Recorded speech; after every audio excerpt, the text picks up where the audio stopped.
Hello बच्चों, कैसे हैं आप। स्वागत है आपका डिपार्टमेंट ऑफ एजुकेशन की इस 10 अक्टूबर की वर्कशीट में। जैसा कि आप देख सकते हैं, वर्कशीट का नंबर है 84 और वर्कशीट है हमारे 6, 7, 8 के बच्चों के लिए। कॉमन वर्कशीट कर रहे हैं हम। कला जीवन का एक ऐसा तरीका है जो हमारे जीवन को सजाता और संवारता है। कुछ प्रमुख कलाएं चित्रकला, गायन, वादन, अभिनय, पाल कला आदि को तो आप जानते ही हैं। ये हमारे जीवन और संस्कृति के अंग है। चित्रकला हमारे जीवन और मन को रंगीन बनाता है, तो नृत्य कला अभ्यास और मनोरंजन का तरीका है। भोजन पकाने की कला का प्रयोग आपकी माँ रसोई में करती है। इनके ना रहने पर आपका जीवन स्वादहीन हो जाएगा।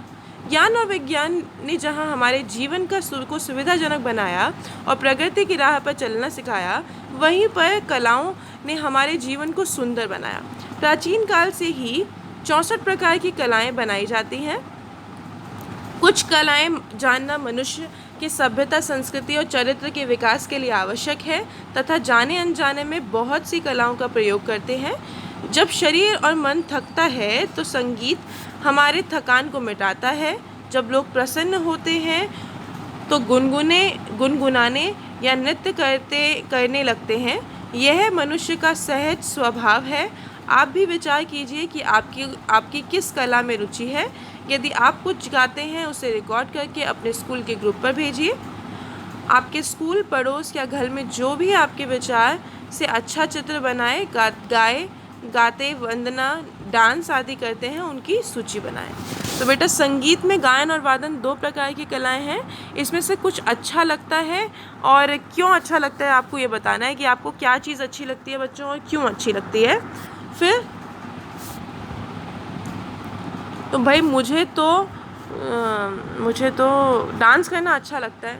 कभी कभार लोग बाथरूम सिंगर होते हैं, मैं बाथरूम डांसर हूँ, तो मुझे डांस करना अच्छा लगता है। अब आप भी बताइए कमेंट करके कि आपको क्या करना अच्छा लगता है। कलाओं के क्षेत्र में भी सम्मान और करियर बन सकता है। लता मंगेशकर जिनको आज दुनिया जानती है, उस्ताद बिस्मिल्लाह खां को कोई कैसे भूल सकता है। ये भारत रत्न है। आप जिनके गायन, वादन और नृत्यांगना को जानते हैं, उनकी सूची बनाइए। किसी एक प्रसिद्ध गायन या वादक के बारे में लिखिए। तो आपको सूची बनानी है। बहुत सारे हैं, सुनिधि चौहान और कितने सारे, अब तो नए नए भी आ रहे हैं, बहुत बढ़िया बढ़िया गाने भी आते हैं उन लोगों के। उस्ताद बिस्मिल्लाह खां, लता मंगेशकर, ठीक है, श्रेया, ऐसे बहुत सारे डांसर, सिंगर हैं। कुछ वाद मुंह से फूंक कर, कुछ तार से, कुछ थप अर्थात पीट कर बजाए जाते हैं। इन्हें चित्र द्वारा पहचान कर उनके नाम लिखिए। देखिए, ये शहनाई हो गई आपकी, ये आपकी बांसुरी हो गई, ये आपका वायलिन हो गया, ये आपका ढोल हो गया, ये आपका तबला हो गया, ये आपका जो वेस्टर्न गिटार्स वगैरह होते हैं नीचे, वो हो गए। तो आपको सब चूज़ करनी है। क्वेश्चंस 1 बाय 1 देखते हैं। अपने स्कूल, पड़ोस या घर में जिसके पास जो भी है चित्र बनाना है, वादन, नृत्य, जो आपके आसपास, मान लीजिए कोई डांस करता है तो आपको उसका चित्र बनाना है। अगर कोई गाता है तो उसका चित्र बनाइए। दूसरा है, दिए गए चित्रों को पहचान कर नाम लिखना। तो बेटा, पियानो, गिटार, हारमोनियम, शहनाई, तबला, ड्रम, कीबोर्ड, ढोल, डमरू, बांसुरी, वीणा, वायलिन इत्यादि, ये सारी की सारी चीज़ें थी वहाँ पे। संगीत में गायन और वादन 2 प्रकार की कलाएं हैं। आपको इसमें से क्या अच्छा लगता है और क्यों। तो मुझे संगीत में गायन अच्छा लगता है क्योंकि ये शुरुआत से ही विद्यालय में होने वाली विभिन्न गायन प्रतियोगिताओं में मैं भाग लेता था और मेरी आवाज़ भी अच्छी थी। फिर आपको बताना है किसी एक के बारे में।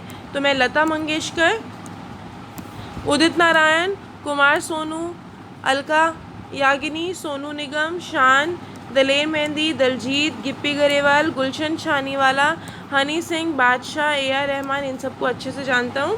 तो कुमारी लता दीनानाथ मंगेशकर का जन्म 28 सितंबर 1929 इंदौर, महाराष्ट्र, मध्य प्रदेश में हुआ था। उनके पिता दीनानाथ मंगेशकर एक कुशल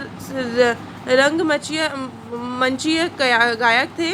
दीनानाथ जी ने लता को तब से सीखना शुरू किया जब से वो 5 साल की थी। भारत रत्न लता मंगेशकर भारत की सबसे लोकप्रिय और आदरणीय गायिका है, जिसे 6 दशकों का कार्यकाल उपलब्धि से भरा पड़ा है।